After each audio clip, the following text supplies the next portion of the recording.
ಇನ್ನು ಮಳೆ ಆರ್ಭಟ ರಾಜ್ಯದಾದ್ಯಂತ ಅದರಲ್ಲೂ ಉತ್ತರ ಕನ್ನಡ, ಉಡುಪಿ ಭಾಗದಲ್ಲಿ, ಬೆಳಗಾವಿ ಭಾಗದಲ್ಲಿ ಅನೇಕ ಅವಾಂತರಗಳಿಗೆ ಕಾರಣವಾಗಿದೆ. ಮೊದಲಿಗೆ ನಾವು ಉತ್ತರ ಕನ್ನಡ ಜಿಲ್ಲೆಯಲ್ಲಿ ನೋಡೋದಾದ್ರೆ ಇಲ್ಲಿ ಮಳೆಯ ಅಬ್ಬರ ಮುಂದುವರಿದಿದೆ.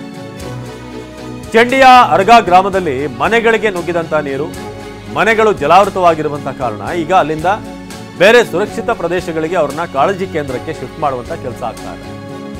ನಿನ್ನೆ ಸುರಿದಂತ ಮಳೆ, ರಾತ್ರಿ ಇಡೀ ಮಳೆ ಆಗಿದೆ ಇಲ್ಲಿ. ಹಾಗಾಗಿ ಕೆಲವೊಂದಷ್ಟು ಮನೆಗಳಲ್ಲಿ ರಾತ್ರಿ ಮಲಗಿರುವಾಗ ನೀರಿರಲಿಲ್ಲ. ಹೊರಗಡೆ ಬಂದು ಬೆಳಗ್ಗೆ ನೋಡಿದಾಗ ಮನೆಯ ಸುತ್ತಮುತ್ತ ಎಲ್ಲಿ ನೋಡಿದ್ರೂ ಕೂಡ ನೀರು. ಉತ್ತರ ಕನ್ನಡ ಜಿಲ್ಲೆಯಲ್ಲಿ ಮಳೆ ಅಬ್ಬರ ನೋಡ್ತಾ ಇದ್ದೀರಾ, ಮನೆಯ ಮುಂಭಾಗದಲ್ಲಿ ಹೇಗೆ ನೀರು ನಿಂತಿದೆ ಅಂತ. ಈಗಾಗಲೇ ಒಂದಷ್ಟು ಭಾಗದಲ್ಲಿ ಶಾಲಾ ಕಾಲೇಜುಗಳಿಗೆ ರಜೆ ಘೋಷಣೆ ಮಾಡಿದ್ದಾರೆ.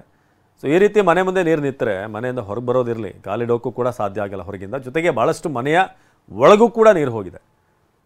ಸೊ ರಾತ್ರಿ ಸುರಿದಿರುವಂಥ ಮಳೆ ಏನಿದೆ ಅದಕ್ಕೆ ಮನೆಗಳೀಗ, ಜಮೀನು ಎಲ್ಲ ಕಡೆ ಕೂಡ ನೀರು ತುಂಬ ಹೋಗಿದೆ. ಸೊ ಕೆಲವೊಂದಷ್ಟು ಕಡೆ ವೃದ್ಧರಿರುವಂಥ ಕಡೆ, ಮಕ್ಕಳಿರುವಂಥ ಮನೆಗಳು, ಅವರೆಲ್ಲರನ್ನೂ ಕೂಡ ಮುಂಜಾಗ್ರತಾ ಕ್ರಮವಾಗಿ ಅಲ್ಲಿಂದ ಬೇರೆ ಕಡೆಗೆ ಸ್ವಲ್ಪ ಎತ್ತರ ಪ್ರದೇಶಕ್ಕೆ ಶಿಫ್ಟ್ ಮಾಡಲಾಗಿದೆ. ಇನ್ನು ಉತ್ತರ ಕನ್ನಡದ ಇಡೂರಿನಲ್ಲಿ ಮನೆಗಳಿಗೆ ಜಲ ದಿಗ್ಬಂಧನ. ಮಳೆ ಎಫೆಕ್ಟ್ನಿಂದ 30ಕ್ಕೂ ಹೆಚ್ಚು ಮನೆಗಳು ಜಲಾವೃತವಾಗಿವೆ. ಕೃಷಿ ಜಮೀನು ಕೆರೆಯಂತಾಗಿದೆ. ಹಾಗೇನೆ ರಸ್ತೆ ಸಂಪರ್ಕ ಸ್ಥಗಿತ ಆಗಿದೆ. ಇದು ಬಹಳ ಆತಂಕಕಾರಿ ವಿಚಾರ. ರಸ್ತೆ ಸಂಪರ್ಕ ಇದೆಲ್ಲ ಅದು ಬಹಳ ಮುಖ್ಯ. ನಿನ್ನೆ ರಾತ್ರಿ ಬೇರೆಡೆಗೆ ಸ್ಥಳಾಂತರ ಆಗಿದ್ದಾರೆ ಕೆಲವರು. ಆದರೆ ರಸ್ತೆಗಳು ಬ್ಲಾಕ್ ಆದಾಗ ನಿಮಗೆ ಇನ್ನೊಂದೆಲ್ಲೋ ಸೇಫ್ ಇರುವಂಥ ಜಾಗಕ್ಕೆ ಹೋಗೋಣ ಅಂದರೂ ಕೂಡ ಸಾಧ್ಯ ಆಗೋದಿಲ್ಲ. ನಮ್ಮ ಪ್ರತಿನಿಧಿ ಸೂರಜ್ ಈ ಬಗ್ಗೆ ಒಂದು ಪ್ರತ್ಯಕ್ಷ ವರದಿ ಕೊಟ್ಟಿದ್ದಾರೆ, ಬನ್ನಿ ನೋಡೋಣ. ಉತ್ತರ ಕನ್ನಡ ಜಿಲ್ಲೆಯಲ್ಲಿ ಮಳೆಯ ಅಬ್ಬರ 4ನೇ ದಿನಕ್ಕೂ ಮುಂದುವರೆದಿದೆ. ಅದರ ಜೊತೆಗೆ ಮಳೆಯ ಅವಾಂತರಗಳು ಸಹಿತ ಮುಂದುವರೆದಿದೆ ಅಂತಲೇ ಹೇಳ್ಬೋದಾಗಿದೆ. ನೀವು ದೃಶ್ಯದಲ್ಲಿ ನೋಡಬಹುದು ಯಾವ ರೀತಿಯಾಗಿ ಮಳೆಯ ಅವಾಂತರ ಸೃಷ್ಟಿ ಮಾಡಿದೆ ಅಂತ. ರಾತ್ರಿ ಇಡೀ ಸುರಿದ ಮಳೆಯಿಂದಾಗಿ ಕಾರವಾರ ತಾಲೂಕಿನ ಚಂಡಿಯಾ ಪೋಸ್ಟ್ ಗ್ರಾಮದಲ್ಲಿರುವಂತಹ ಮನೆಗಳಿಗೆ ಜಲ ದಿಗ್ಬಂಧನ ಆಗಿದೆ. ನಾವು ಇವತ್ತು ಕೆಲವು ಮನೆಗಳನ್ನು ತೋರಿಸ್ತಾ ಇದ್ದೀವಿ. ಇದು ಈ ರೀತಿಯಾಗಿ ಕಾರವಾರ ಭಾಗದಲ್ಲಿ ಸುಮಾರು ಇವತ್ತು ಅಂದಾಜಿಸಿದರೆ ಸುಮಾರು 70ಕ್ಕಿಂತಲೂ ಹೆಚ್ಚು ಮನೆಗಳಿಗೆ ಇದೇ ರೀತಿಯಾದಂಥ ಪರಿಸ್ಥಿತಿ ಇದೆ. ಯಾಕೆಂದರೆ ಪ್ರಮುಖವಾಗಿ ಏನಂದರೆ ಉತ್ತರ ಕನ್ನಡ ಜಿಲ್ಲೆಯಲ್ಲಿ ಕಳೆದ 4 ದಿನಗಳಿಂದ ಮಳೆ ಸುರಿತಾ ಇದೆ. ಮಳೆ ಸುರಿಯುತ್ತಿರುವ ಹಿನ್ನೆಲೆಯಲ್ಲಿ ತಗ್ಗು ಪ್ರದೇಶಗಳಿಗೆ ನೀರು ಹರಿದು ಬರ್ತಾ ಇದೆ. ಆ ಹಿನ್ನೆಲೆಯಲ್ಲಿ ಈ ರೀತಿಯಾದಂಥ ಪರಿಸ್ಥಿತಿ ಇದೆ. ಇಲ್ಲಿ ನೀವು ಏನು ದೃಶ್ಯದಲ್ಲಿ ನೋಡ್ತಾ ಇದ್ದೀರಾ, ಇದು ಕಾರವಾರ ತಾಲೂಕಿನ ಚಂಡಿಯಾ ಗ್ರಾಮದಲ್ಲಿರುವಂತಹ ದೃಶ್ಯ. ನೀವು ದೃಶ್ಯದಲ್ಲಿ ನೋಡ್ತಾ ಇದ್ದೀರಾ, ಇವರೆಲ್ಲರೂ ಸಹಿತ ರಾತ್ರಿಯೇ ಮನೆಗಳನ್ನು ಖಾಲಿ ಮಾಡುವಂಥ ಪರಿಸ್ಥಿತಿ ಬಂದಿದೆ. ಯಾಕೆಂದರೆ ಕಾರವಾರನಲ್ಲಿ ನಿನ್ನೆ ಒಂದು ಸ್ವಲ್ಪ ಮಳೆ ಪ್ರಮಾಣ ಕಡಿಮೆ ಆಗಿತ್ತು. ಆದರೆ ರಾತ್ರಿ ಮಳೆ ಪ್ರಮಾಣ ಒಮ್ಮಿಂದೊಮ್ಮೆಲೆ ಹೆಚ್ಚಿಗೆ ಆಯಿತು ಮತ್ತು ತಗ್ಗು ಪ್ರದೇಶಗಳಿಗೆ ನೀರು ಹರಿದು ಬರ್ತಾ ಇತ್ತು. ಆ ಹಿನ್ನೆಲೆಯಲ್ಲಿ ನಿನ್ನೆ ಪೂರ್ತಿಯಾಗಿ ಜಲ ದಿಗ್ಬಂಧನ ಆಗ್ತೀವಿ ಎಂಬ ಆತಂಕದಲ್ಲಿ ಅವರೆಲ್ಲರೂ ಸಹಿತ ಮನೆಗಳನ್ನು ಖಾಲಿ ಮಾಡಿಬಿಟ್ಟು ಕೆಲವರು ನೆಂಟರ ಮನೆಗೆ ಹೋಗಿದ್ದಾರೆ, ಕೆಲವರು ಕಾಳಜಿ ಕೇಂದ್ರದಲ್ಲಿ ಹೋಗಿ ಉಳ್ಕೊಂಡಿದ್ದಾರೆ.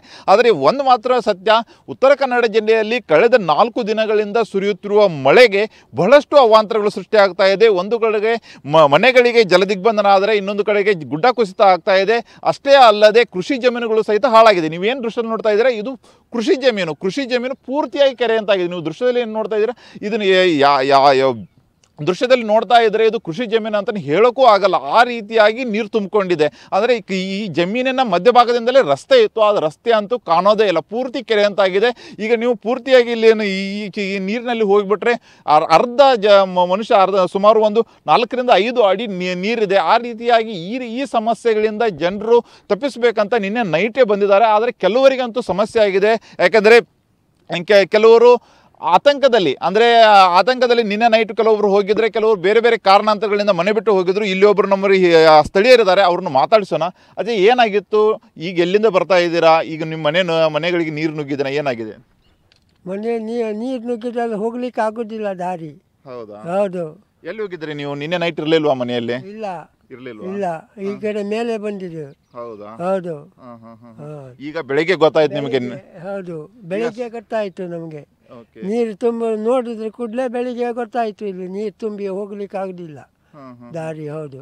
ಈಗ ಮನೆಯಲ್ಲಿ ಸಾಮಾನೆಲ್ಲ ಹಂಗೆ ಇದೆ? ಮನೆಯೆಲ್ಲ ಹಂಗೆ ಉಂಟು. ಅದೇ ತರ್ಲಿಕ್ಕೆ ಹೋಗ್ಬೇಕಾದ್ರೆ ಆಗ್ಲಿಲ್ಲ. ಏನು ಈಗ ಏನಾದ್ರು ಪ್ರಯತ್ನ ಮಾಡಿದ್ರ ನೀವು? ಮನೆಗೆ ಹೋಗಕ್ಕೆ ಏನಾದ್ರು ಪ್ರಯತ್ನ ಮಾಡಿದ್ರ? ಮನೆ ಒಳಗಡೆ ಹೋಗಕ್ಕೆ ಏನಾದ್ರು ಪ್ರಯತ್ನ ಮಾಡಿದ್ರ?